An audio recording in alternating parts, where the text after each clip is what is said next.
I work in cancer services and I collect data. So when I got it, it was a bit of a shock because I thought, I must be immune. Surely I work in the field.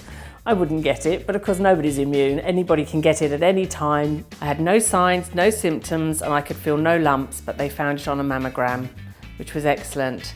And this was followed with surgery and then radiotherapy. The cancer hadn't gone to my nodes, which was brilliant, so I didn't have any removal of the nodes from under the arm. So that tended to mean I wasn't going to have any chemotherapy. For the radiotherapy, they scan you and then they give you tattoos. They use those tattoos, nothing fancy, no flowers, no hearts, to line up the machines when you go in. I have one here and one under my arm. So every morning you lie sort of lasciviously across this machine and they line everything up. So they've got exactly the same position every day, and then they do the whole breast. I was working at the same time as I was having the treatment, so I'd go rushing into the radiotherapy centre at 7:15 in the morning, put on one of these wonderful little gowns they had. Then I'd go in and do my stuff, I'd come out and then I'd drive to work.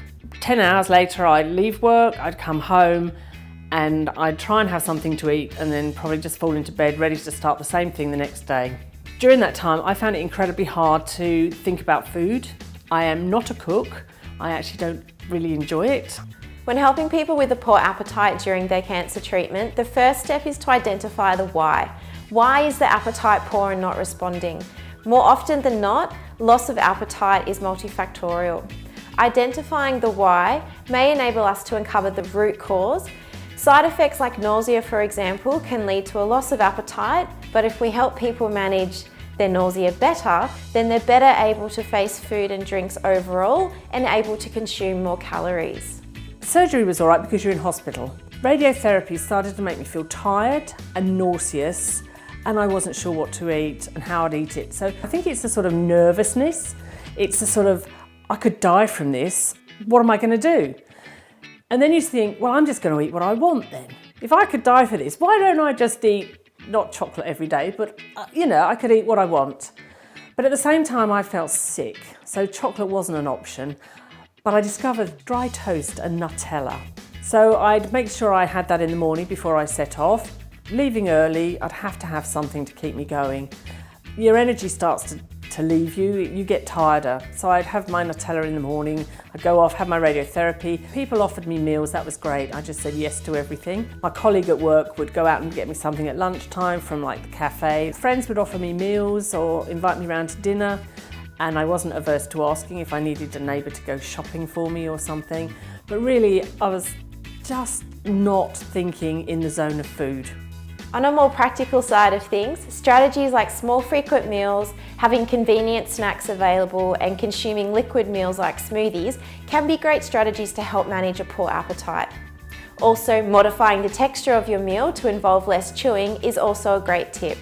For example, a typical meal of meat and vegetables and changing it to a minced meat and vegetable dish like shepherd's pie requires less chewing and increases the likelihood that you'll be able to consume more and get more nourishment into your body.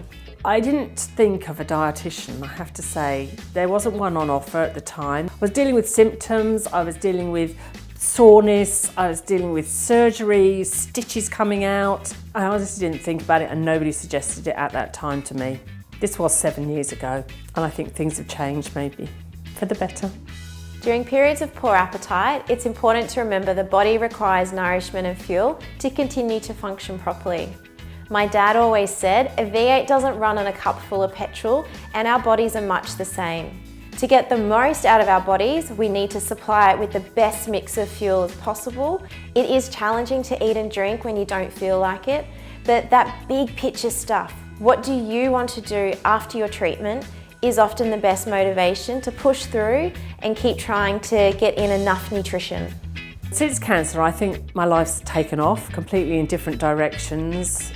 I just find I want to live more. And I ended up contacting on Facebook an ex-boyfriend that I knew when I was a teenager, and he had actually asked me to marry him back then and I didn't. I wanted to travel. So I've travelled and I'm now living in Australia, he's in England. So I sent him a friend request and we started writing, and then I went to see him. Well, I went to see my parents as well because they're still in England, but I saw him and he asked me to marry him. It's renewed my love of motorbikes. When we were younger, we went around on motorbikes. He is still a bikie, a good one, and he customises motorbikes. So yes, I'm really enjoying my life now. It's just so much fun. So life does go on and it can get better.